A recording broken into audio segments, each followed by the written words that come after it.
믿습니다. 이 빌립보 교회는 사도 바울에게 많은 위로와 큰 도움과 큰 기쁨을 준 교회였습니다. 그래서 사도 바울이 로마 옥중에서 이 빌립보 서신을 써보내게 될 때 제일 먼저 복음 안에서 그들과 교제한 것을 감사드리고 있습니다. 내가 여러분들을 얼마나 사랑하는지 예수 그리스도의 심장으로만 하는데 하나님의 그 증인이라, 이런 고백을 하고 있습니다. 이것이 1장 3절에서 8절에 기록된 내용인 것입니다. 영어 성경에는 이렇게 기록을 하고 있어요. I thank my God every time I remember you. 내가 여러분을 기억할 때마다 나의 하나님께 감사합니다. In all my prayers for all of you, I always pray with joy. 내가 여러분들 위해서 기도하는 나의 모든 기도 속에서 항상 기쁨으로 기도하고 있습니다. 여러분, 우리가 인생을 살고 신앙생활 할 적에 하나님의 사랑과 은혜에 대해서 감사하고 이웃의 사랑과 도움의 손길에 대해서 감사하며 산다는 것이 얼마나 중요한지 모릅니다. 우리가 어떤 상황과 역경 속에서도 이 감사로 레스판스 할 적에 기적의 문이 열립니다. 축복의 문이 열립니다. 전화위복의 문이 열립니다. 역전의 삶의 문이 열리게 됩니다. 이 감사는 하나님의 더 큰 은혜와 사랑과 축복을 받는 통로예요. 비결이에요. 우리 그리스도인의 삶을 한마디로 요약하면 하나님의 은혜에 대해서 늘 감사하며 사는 삶에 있어요. 그리고 9절부터 11절에 보면은 이 빌립보 교인들 위해서 몇 가지 제목으로 기도하고 있어요. 기도하노라, 내가 기도하노라 하는 말로 시작을 해서 아주 구체적으로 이 빌립보 교회를 위해서 기도하는 모습을 봅니다. 우리 크리스찬의 삶에서 기도가 얼마나 중요한가 설명할 필요가 없죠. 기도는 영혼의 호흡이요, 주님과의 대화요, 생명의 젖줄이라 그런 말 하잖아요. 앤드루 머레이라는 분은 기도라는 책에서 그런 말이에요. Nothing is more important than prayer in Christian life. 우리 그리스도인의 삶에서 기도보다 더 중요한 것이 없다, 그렇게 고백을 합니다. 우리 사무엘 선지자도 기도하기를 쉬는 죄를 범하지 않게 해달라, 그런 고백을 하고 있지 않습니까? 윌리엄 템플이라는 분도 이런 고백을 해요. When I pray, constance happens. In other words, miracle happens. 내가 기도할 적에 기적이 일어난다. No prayer, no power라는 말이 있어요. 기도 없는 삶은 능력 없는 삶이 되는 것입니다. 우리가 성경을 보면 모든 영적 각성운동, 부흥운동, 위대한 전도운동, 선교운동은 이 기도운동에서 시작된 것을 봐요. 여러분, 예수님의 생을 깊이 묵상해 보면 기도로 시작해서 기도로 끝마쳐요. 40주야를 금식 기도함으로 시작하고 12제자를 선택할 때도 기도함으로 선택하고 십자가서에서 7마디를 남기는데 그 7마디도 기도로 시작해서 기도로 끝마치고 있어요. 여러분, 사도 바울의 생애를 읽어봐도 그 힘든 선교 사역을 기도로 승리하게 되는 모습을 우리가 봅니다. 하물며 우리가 기도하지 않고 어떻게 바른 신앙생활을, 승리하는 신앙생활을 우리가 감당할 수 있겠습니까? 어떤 관광산업에 크게 성공한 크리스찬 비즈니스맨에게 성공의 비결이 뭐냐 물었더니 5가지 P로 요약을 해 주었어요. 첫째가 preparation, 준비를 잘하는 거다. 사실 만사가 준비를 잘해야 열매를 맺습니다. 성공합니다. 두 번째는 promptness, 즉각적으로 큰일이나 적은일이나 좋은 일 나쁜 일이나 대처하는 거라고 그랬어요. 이 서양 사람들은 적은 선물을 줘도요 날 생크카드를 잘 보내요. 근데 우리 한국 사람들은 저를 위시해서 그게 잘 안 돼요. 사실 이 적은 일에 늘 우리가 감사하며 사는 게 얼마나 중요한지 몰라요. 세 번째는 politeness, 늘 사람들에게 친절히 이렇게 대하는 거다. 네 번째는 persevere 혹은 patient, 인내하고 참는 거라고 그랬어요. 늘 항상 우리 가정생활이나 교회 일이나 신앙생활이나 또 세상의 직장생활도 평탄하고 안일 한때만 있는 게 아니잖아요. 어려움이 찾아와요. 시험이 찾아와요. 환난이 부닥쳐와요. 그러나 그때를 잘 극복해야 돼요. 그리고 마지막으로 가장 중요한 것이 프레이어, 기도라고 했어요. 기도할 때 하나님이 환상을 보여줘요. 비전을 보여주셔요. 좋은 사람을 만나게 해주셔요. 좋은 기회를 열어주셔요. 그래서 참 지혜로운 크리스찬들은 하나에서 9가지 자기가 해야 할 일은 최선을 다해서 감당을 해요. 그리고 마지막 하나는 하나님께 맡겨요. 그럼 하나님이 나보다 더 훌륭하게 잘 마무리해 주셔요. 근데 미련한 그리스도인들은 하나에서 10까지 전부 자기가 해결하려고 그래요. 그래서 고민하고 고생하는 모습을 우리가 보게 됩니다. 이렇게 기도가 중요한 것을 알면서도 많은 크리스찬들이 기도 생활이 실패해요. 왜? 기도는 이론이 아니기 때문에, 삶이기 때문에, 생명이기 때문이에요. 그래서 기도에 관한 많은 책을 읽고 기도에 관한 많은 설교를 들어도 내가 실제로 무릎 꿇고 기도하지 않을 적에 기도의 능력을 체험하지 못하게 돼. 기도의 비밀을 터득하지 못하게 된다는 사실입니다. 이런 이야기가 있잖아요. 어떤 교회당 옆에 술집이 하나 생겼대요. 그래서 금요일 날 교회 모여드는 청년들에게, 청소년들에게 템테이션이 되었어요. 그래서 교회에 모였던 성도들이 저 술집이 좀 없어지면 좋겠다고 열심히 기도를 했대요. 그랬더니 정말 술집이 불나서 없어졌어. 거기까지는 좋은데 술집 주인이 교회를 상대로 소송을 했어. 그래서 판사님이 교회 대표와 술집 대표를 불러놓고 물었어요. 그랬더니 교회 대표가 하는 말이 기도해서 술집이 불타 없어졌다는데 사실을 물으니까 아니라고. 절대로 그런 일이 일어나지 않았다고 부인하더래. 근데 술집 주인은 분명히 교인들이 모여서 기도해서 술집이 불타 없어졌다고 주장을 하더래요. 누가 기도의 능력을 믿고 있죠? 술집 주인이 믿고 있어. 우리 그리스도인들이 기도의 능력을 말하고 기도의 비밀을 말하면서도 기도의 능력을 부인할 때가 많아요. 하나님의 역사를 제한시켜버릴 때가 얼마나 많은지 몰라요. 제가 목회할 적에 권사님들, 집사님들 모시고 병원의 중환자들을 가끔 신방할 때가 있어요. 열심히 제가 치유의 기도하고 나올 때가 있어요. 근데 가끔 집사님이 그래요. 목사님 아무래도 죽겠지요. 그래요. 지금까지 열심히 치유의 기도를 했는데 그 치유의 기도를 불신해요. 그래서 하나님의 능력을 제한시켜버릴 때가 얼마나 많은지 몰라요. 여러분, 언더우드나 아펜살러 하면 모르는 한국 크리스찬들이 없어요. 왜냐하면 한국의 최초의 선교사들이기 때문에요. 그러나 여러분, 헌트라는 선교사를 기억하는 분들은 별로 없어요. 여러분, 이분이 누군지 아십니까? 1938년에 우리 한국의 평양노회와 한국장로교 총회가 일본의 신사참배를 결의했어.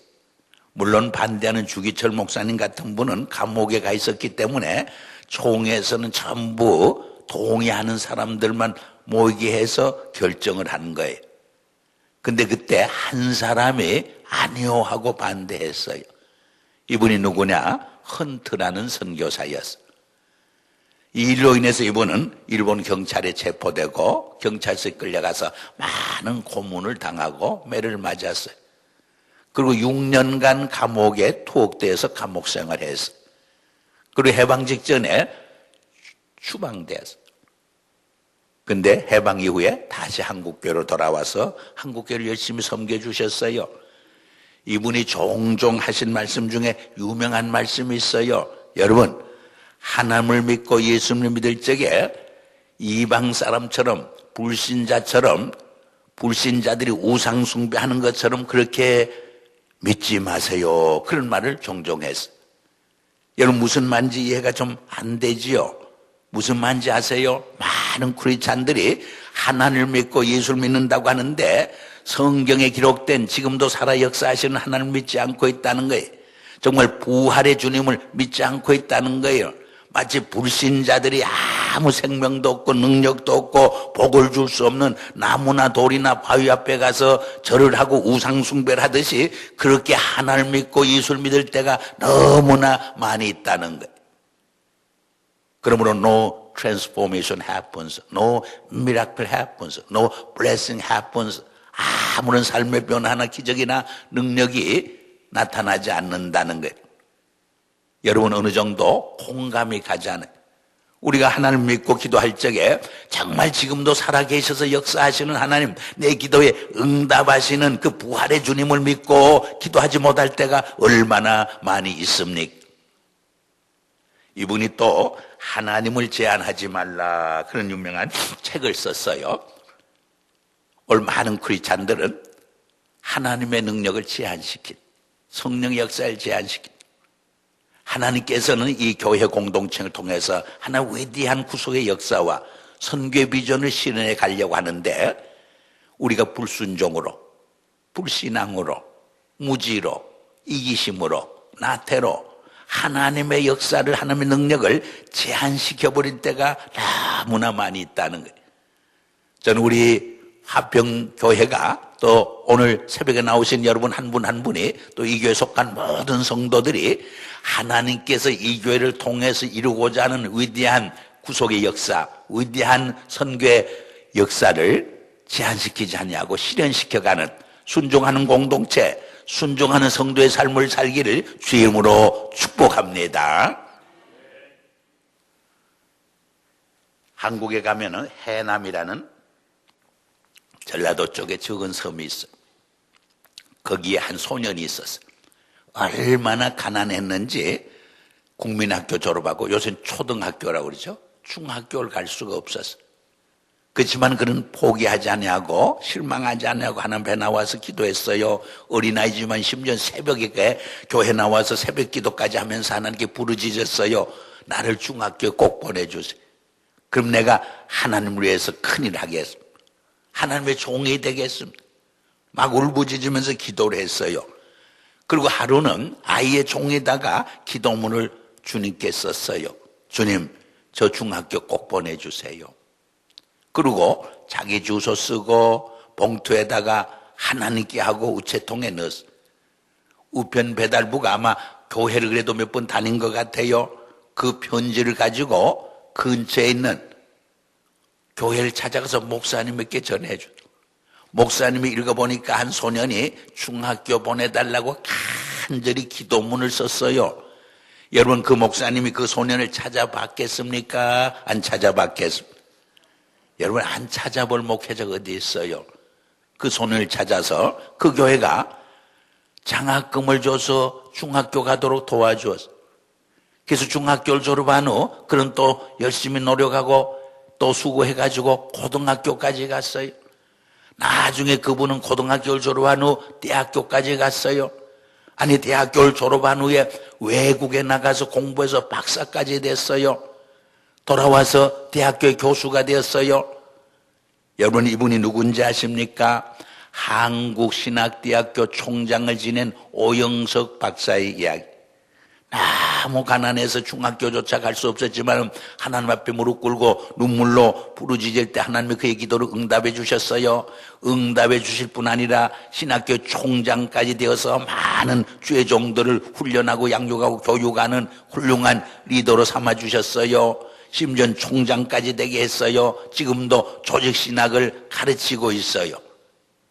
사랑하는 여러분, 이 새벽에 여러분들은 어떤 기도의 제목을 가지고 나오셨어요? 하나님께 내어놓고 기도할 적에 응답해 주실 줄 분명히 믿습니다. 환난 날에 내게 부르짖으라 내가 응답하겠고 크고 비밀한 일을 보여주리라고 말했어요. 예수님도 구하라 주실 거죠. 찾아라 찾을 것이요. 문을 두드리라 그러면 열릴 것이라고 분명히 약속해 주지 않았습니까? 제가 한 번은 시카고 한미교회라는 교회에 가서 집회를 했어요. 근데 낮에 배장로님이라는 네 분이 담임 목사님과 저를 오찬 대접을 해 주셨어요. 근데 그 권사님이 간증을 해요. 근데 그 배장로님은 지금 은퇴했지만은 메디컬 닥터 의사예요. 근데 그 집에는 아들만 셋이, 아들만 셋. 요새는 아들 셋이 별로 인기가 없다고 그래요. 딸 셋이 있어야 금메달이고, 딸 둘, 아들 하나면 은메달이고, 또 아들 하나, 딸 둘이, 하나, 아들 둘이면은 동메달이라고 그러잖아요. 그러니까 아들 셋 가진 분이 우린 뭐요? 그랬더니 그건 목메달이요. 그랬다는 말이 있는데, 정말 아들 셋이 별로 인기가 없어. 근데 아들 셋이 전부 30이 넘도록 결혼을 못했어.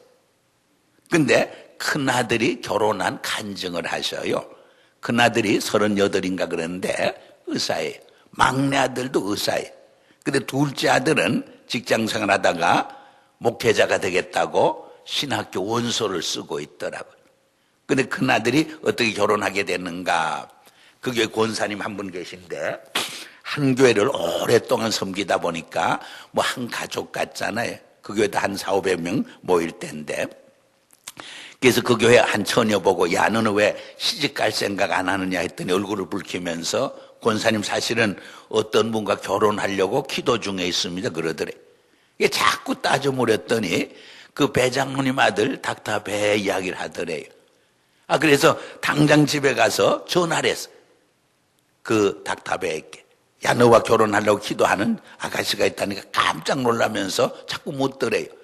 그래서 아무개라고 했더니 나는 그 아가씨와 결혼 상대로 한 번도 생각해 본 적이 없다. 러시아 선교를 한번 같이 간 적도 있대.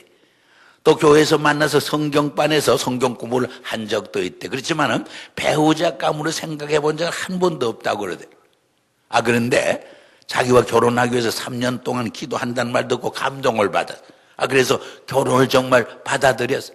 그래서 지난달 결혼식을 올렸다는 간증을 하셔요. 제가 그 간증을 듣고 우리 영락교회 와서 주일날 설교 시간에 그 말을 했어요. 그 해에 저희 구역에서 목장에서 많은 자녀를 가진, 노총각 노처녀를 가진 그 부모님들이 기도 제목을 내놨는데 얼마나 많은 결혼식을 했는지 제가 주례하느라고 혼쭐 난 적이 있어요. 저희 영락교회는 작년에 한 4,000명 이상 출석을 해요. 부활절 때는 4,500명까지 모입니다. 또 영어 성인이 한 1,300명 모여요. 또 주일학교에서 대학생까지는 썬데이 스쿨인데 1,400명 모여요. 근데 얼마나 많은 젊은이들이 그에 결혼하게 되는지 몰라. 제가 왜 이런 말을 하는 거 아니에요? 우리가 기도할 적에 좀 구체적으로 기도를 해야 한다는 말을 하기 위함인 것입니다. 오늘 본문에도 보면 사도 바울이 아주 빌립보 교회를 위해서 구체적으로 기도하고 있지 않습니까? 여기 뭐라고 기도하고 있어요? 9절에 보니까 내가 기도하노라 너희 사랑을 지식과 모든 총명으로 점점 더 풍성하게 하사. NIV 영어 성경에는 This is my prayer. Your love may abound more and more in knowledge and depths of insight. 모든 지식과 총명으로 여러분의 사랑이 점점 풍성해지기를 구합니다. 그렇게 기도하고 있습니다. 이 빌립보 교인들이 부자가 되고 성공하고 출세하기를 위해서 기도하지 않았. 그것이 잘못된 이야기를 아니래. 또 그것이 잘못된 기도라는 뜻도 아니에요. 그보다 더 중요한 것, 본질적인 것이 사랑이라는 뜻입니다. 우리 가정을 정말 가정되게 하고 교회를 교회되게 하는 것이 뭐냐? 사랑이라는 의미예요. 여러분, 우리 크리스찬의 정체성이 어디에 있어요? 세례받고 집사되고 장로되고 목회자 되는 거예요? 아니에요. 그보다 더 중요한 것이 얼마나 하나님의 사랑을 체험하고 사느냐, 또 그 체험한 사랑을 이웃과 쉐어하고 실천하고 사느냐, 그것이 크리스찬의 정체성이라는 거예요. 그것이 더 중요한 우리의 삶의 내용이요 과제라는 것을 의미하고 있지 않습니까? 사실 어떤 분은 많은 재산을 가지고도 참 불행하게 비참하게 사는 사람들이 꽤 많이 있어. 어떤 분은 별로 가진 것이 없지만 참 인생을 기쁘고 즐겁고 행복하게 사는 사람들을 볼 때가 있어요. 무엇이 그렇게 다르게 만들어 놓죠? 우리의 사랑이 그렇게 다르게 만들어 놓는 거예요. 사실 돈이라는 것은 먹고 살 만큼 있으면 되는 거예요. 물론 바로 관리하고 바로 사용할 수 있는 능력이 있을 때 그것을 가지고 하나님의 영광을 위해서, 선교 사업을 위해서, 이웃을 구제하기 위해서 멋있게 값있게 쓸 수 있어요. 그러나 바로 관리할 능력이 없을 때 그 재물은 재난이 돼요. 화가 돼요. 우리 인격을 파멸시켜요. 우리를 타락시켜요. 얼마나 무서운 지향이 되는지 몰라요. 여러분, 수백만 불짜리 호화주택에 살아도 사랑이 메마르면 지옥 생활이 되는, 감옥 생활이 되는. 그러나 초라한 집에 살아도 사랑에 충만할 적에 천국 생활을 만끽할 수 있어요. 그게 잠언 저자는 뭐라고 말해? 살찐 소를 먹으면서도 사랑에 메마르면 채소를 먹고 화목한 것만 갖지 못하다고 말해. 채소를 먹고 가난하게 살아도 사랑이 넘칠 때 그것이 행복한 삶이요, 천국 생활이요, 그것이 더 축복받은 삶이라고 하는 것을 우리에게 말해주고 있는 것이 아닙니까? 이런 이야기가 있지 않습니까? A그룹, B그룹, 두 그룹으로 부부를 나눴어. 그리고 A그룹의 부부에게는 하루에 10번 이상 사랑합니다 하는 말을 하게 하고 5번 이상 사랑의 포옹을 하게 이렇게 부탁을 해요. 그리고 B그룹에게는 하루에 한 번도 사랑한다는 말을 못하게 해요. 사랑의 허깅을 못하게 금지시켜요. 1년 후에 두 그룹을 조사해 봤더니 엄청난 차이가 나 있어요. A그룹의 부부들은 행복했어요. 얼굴에 빛이 났어요. 육신적으로, 정서적으로, 영적으로 건강했어요. 그런데 B그룹의 부부들은 육신적으로, 정서적으로, 영적으로 병들어 있었어요. 참으로 은혜피했어요. 무슨 말이에요? 우리 사람은 밥만 먹고 사는 존재가, 사랑을 먹고 사는 존재, 사랑을 받고 사랑하며 살 때 인간답게 살아요. 건강하게 살아요. 행복하게 살아요. 창조적인 인생을 살게 돼 있어요. 이것이 하나님의 창조의 질서인 것입니다. 이런 통계도 있잖아요. 아침에 부부 싸움을 하고 떠난 부부하고, 보통으로 떠난 부부하고, 사랑의 키스를 하고 떠난 부부를 연구조사한 그런 통계가 있어요. 그분들의 일생을 조사해 봤더니 사랑의 키스를 하고 떠난 부부들이 그렇지 않은 부부보다 인감이 1년에 한 20% 내지 30% 높더라는 거예요. 그리고 그분들의 일생을 연구해 봤더니 사랑의 키스를 하고 떠난 부부들이 한 5년 내지 7년 수명이 더 길더래. 그리고 부부 싸움을 하고 떠난 부부들이 그렇지 않은 부부보다 교통사고가 2배 이상이나 나고 있는 모습을 발견했습니다. 그러므로 여러분, 알아서 하시기를 바랍니다. 성경에 뭐라고 말해? 하나님은 사랑이라. 사도 요한이 그래요. 우리가 사랑할 때 하나님을 알고 하나님은 우리와 함께 한다고 말해. 우리가 사랑할 때 사망에서 생명으로 옮겨진다고 말해. 우리가 사랑하지 않고 미워할 적에 우리 속에 영생이 없다고 말해요. 예수 믿어도 사랑하지 못하면 우리 속에 영생이 없다고 말해요. 예수님은 직접 뭐라고 말해? 너희가 서로 사랑하라.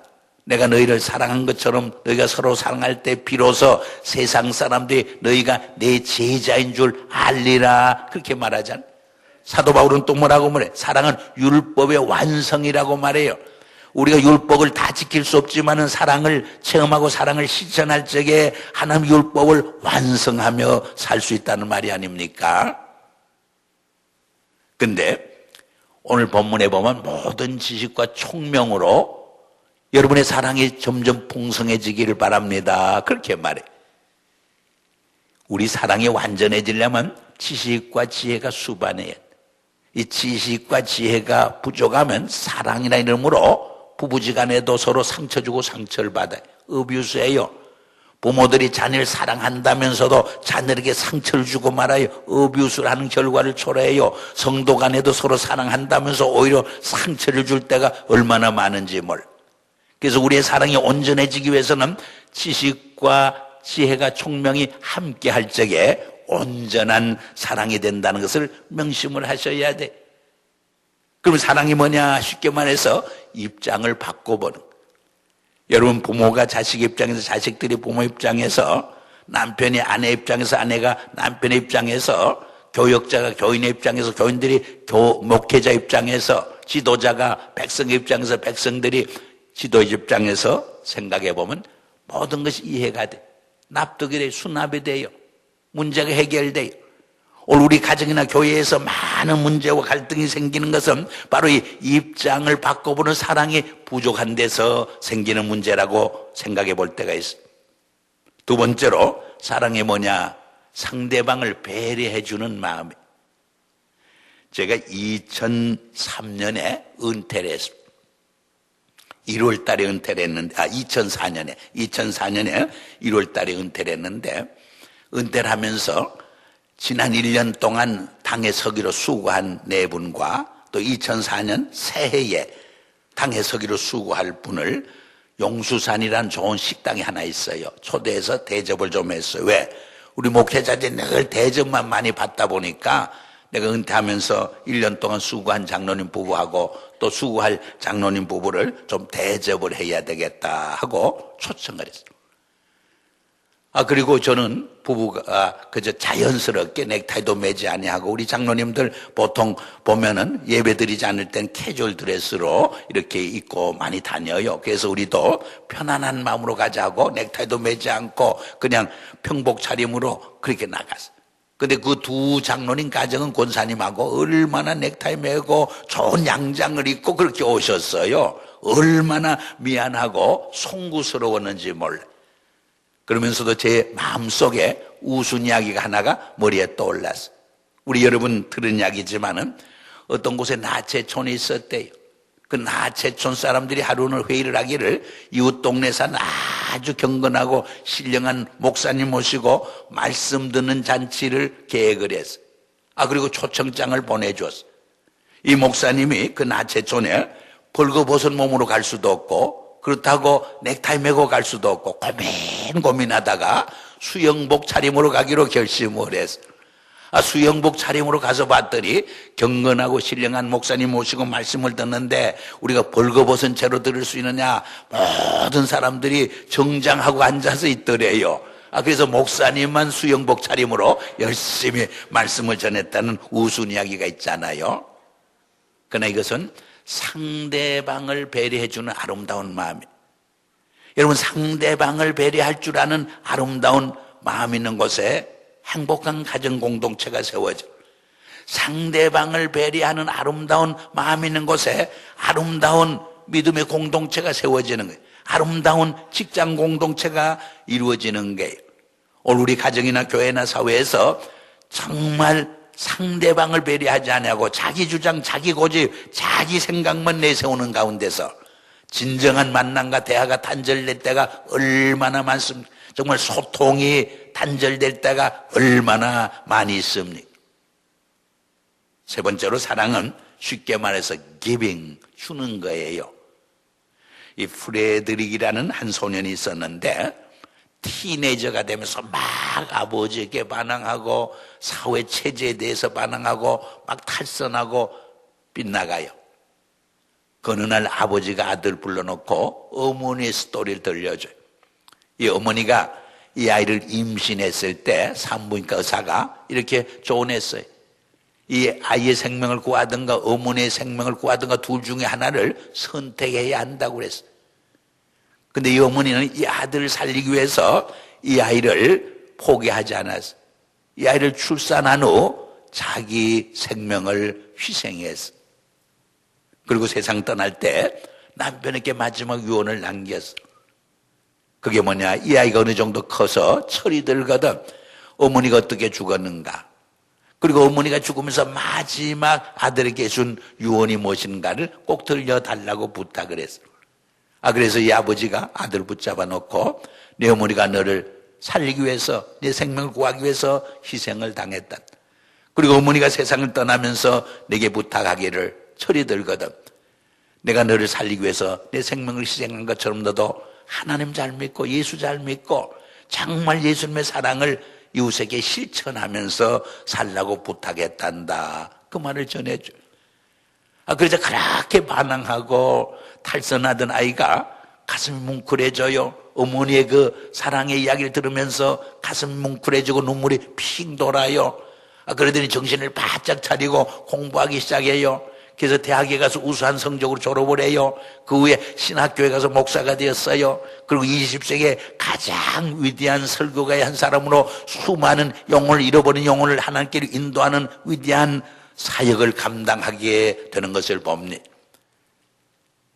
오늘 새벽 우리 주님은 우리를 찾아오셔서 이렇게 말씀하는 것 같아요. 내가 너를 살리기 위해서 십자가상에서 내 생명을 희생했단다.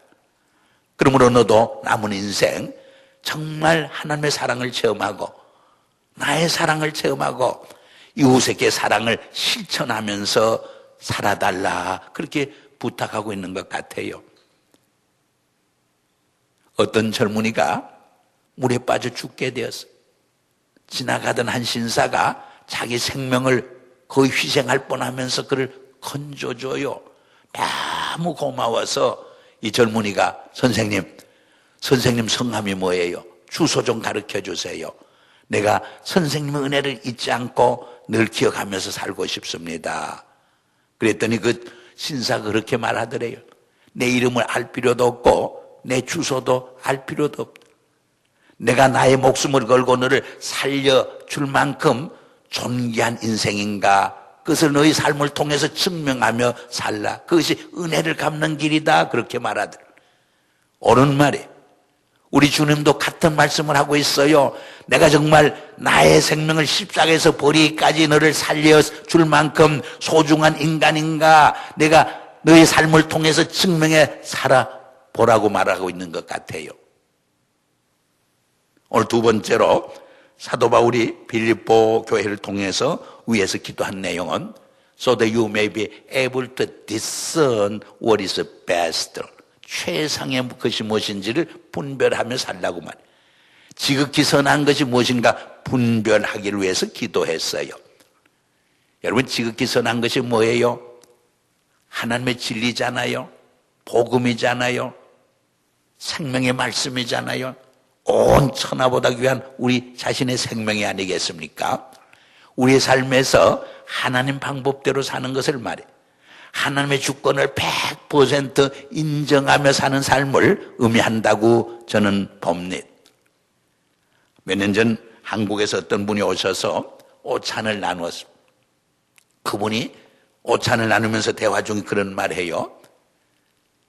이 장마철에 마실 생수가 더 고갈된대.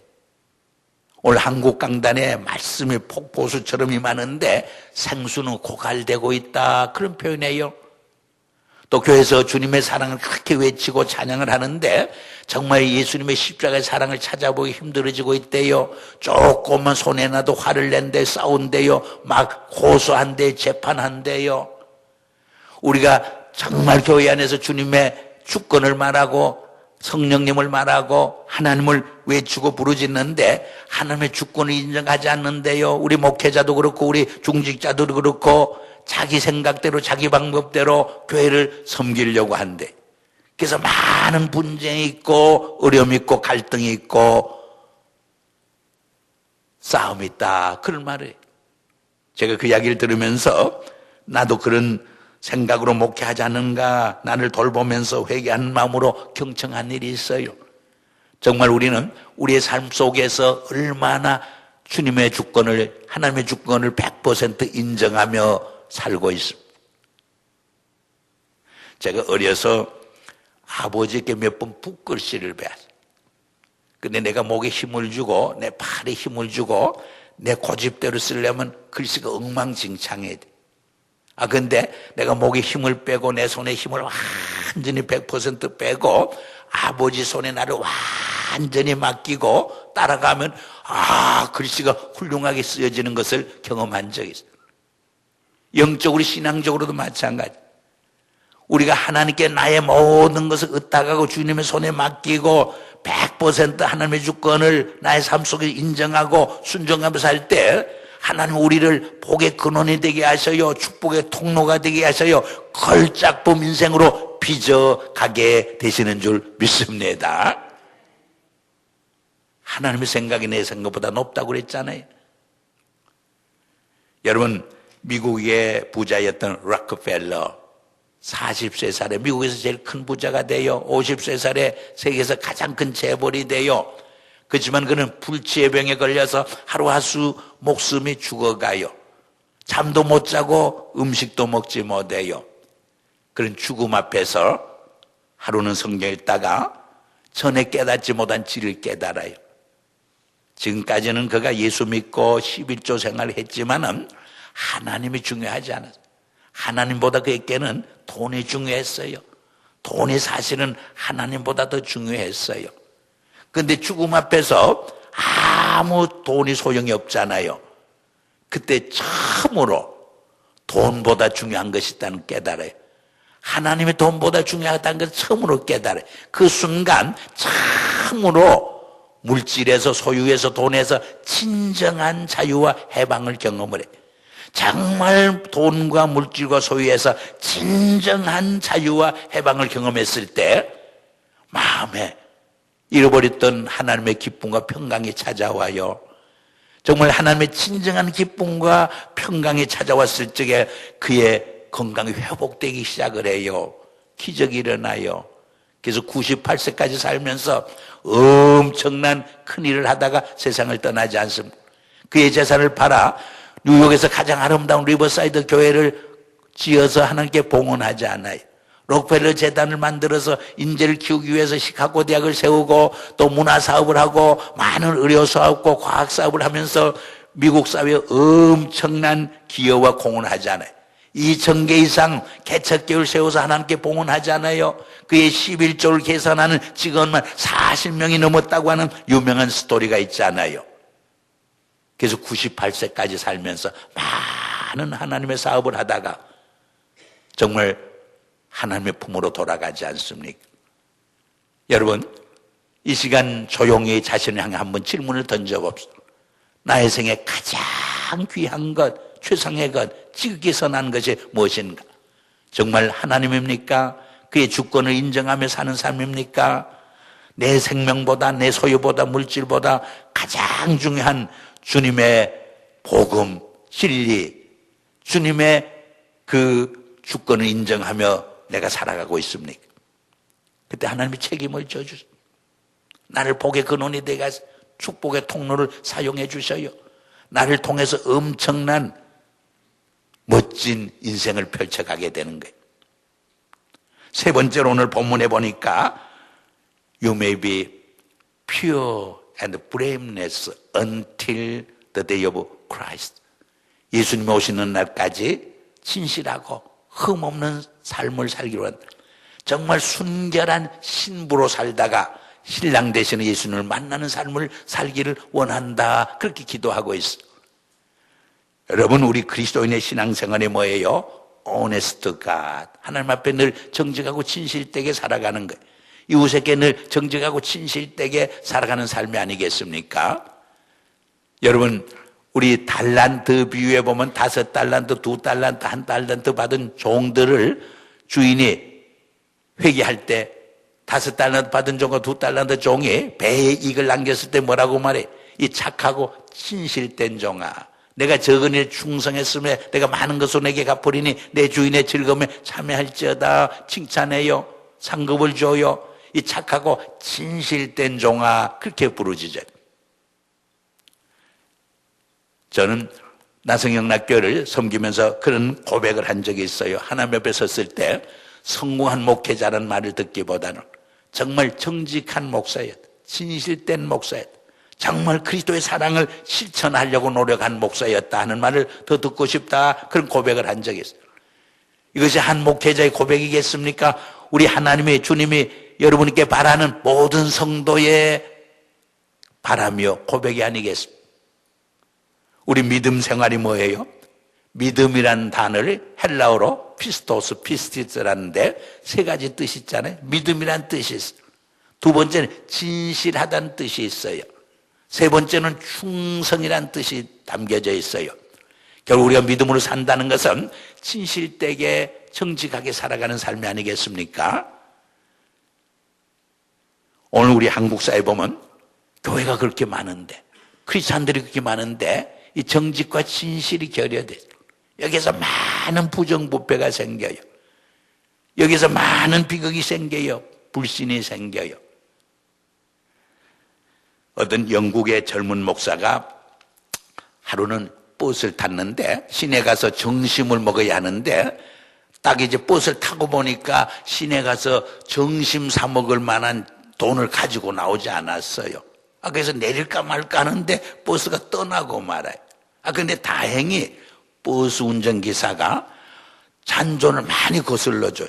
시내 가서 햄버거 하나 사 먹을 만큼 많은 돈을 줘요. 그래서 야, 하나님이 신기하다. 나를 불쌍히 여겨서 햄버거 하나 더 사 먹으라고 더 많은 거스름 돈을 주는구나. 그런 감사한 생각이 드는가 하면 또 한편으로는 아니 내가 목사인데 더 많이 받았으면 돌려줘야지. 그런 생각이 들어서 마음의 갈등과 씨름이 시작됐어요.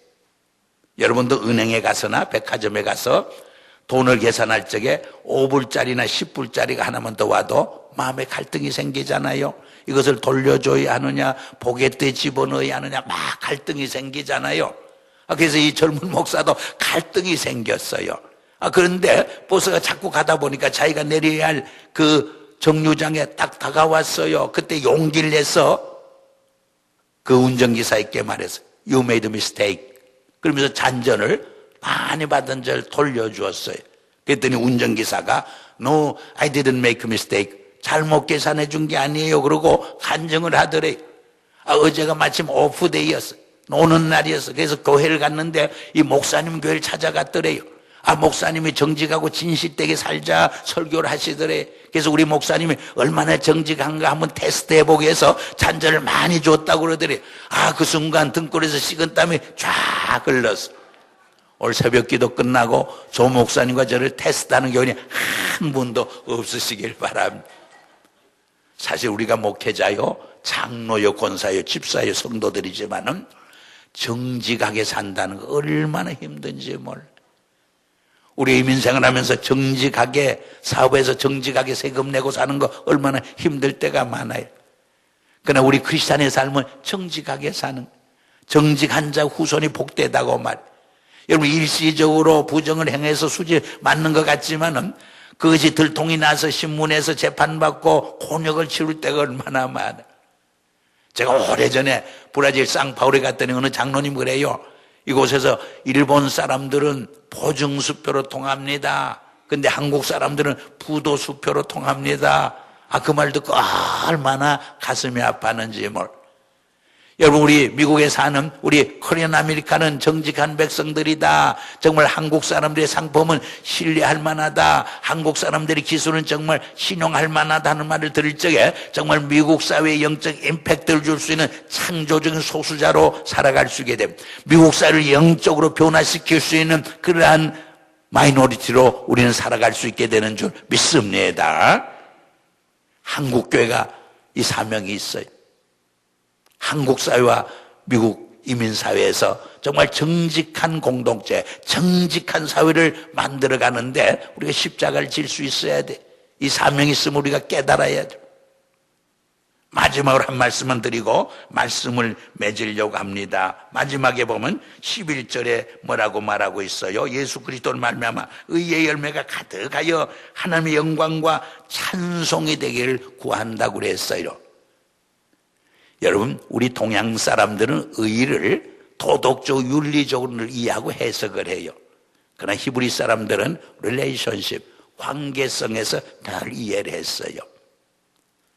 이것이 요한복음 15장의 말이에요. 포도나무의 비유예요. 가지가 나무에 붙어있을 때 생명이 있어요. 자라요. 많은 열매를 맺어요. 내가 너희 안에 있고 너희가 내 안에서 무엇이든지 구하라. 구하는 대로 다 얻으리라고 말해요. 주님과의 생명적인 관계에 있을 적에 우리가 생명이 있어요. 사랑의 관계에 있을 적에 많은 열매를 맺게 돼서 의의 열매를, 복음의 열매를, 성령의 9가지 열매를 주렁주렁 맺게 돼 있어요.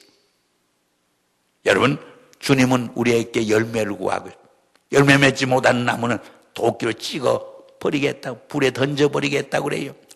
열매를 맺을 때 하나님이 기뻐하셔요. 영광을 받으셔요. 하나님의 영광이 되고 찬양이 되는 거예요. 우리 그리스도인들은 우리의 삶을 통해서 날마다 영광과 찬양을 올려야 돼. 먹든지 마시든지 무엇을 하든지 하나님께 영광이 되고 찬송이 되는 삶을 살아야 한다고 바울은 고백하고 있지 않습니까? 우리 교회 안에서만 하나님께 영광이 되어서는 안 돼. 우리의 가정생활과 직장생활과 거리에서도 하나님께 영광이 되고 찬송이 되는 삶을 살 수 있어야 한단 말. 근데 의란 말이 한문으로 참 기막힌 의미를 갖고 있어요. 의란 글자가 어떻게 쓰여져 있죠? 나아자에다가 양이라는 양자가 쓰여 있어요. 이게 아마 기독교 복음이 들어가서 이 글자가 만들어진 것 같아요. 영향을 받은 것 같아요. 내가 의로워질 수 있는 방법은 내 힘으로 할 수가 없어. 어린 양 대신 예수의 보혈로 내가 참 의로워질 수 있잖아요. 이 한문자 그렇게 돼 있어요. 나자의 양. 이 기독교 복음의 영향을 받아서 이 글자가 만들어진 것 같아요. 얼마나 귀한지. 이야기 안 하고 제 말을 맺겠습니다. 제가 은퇴하기 직전에 러시아 선교대의 주강사로 갔어요.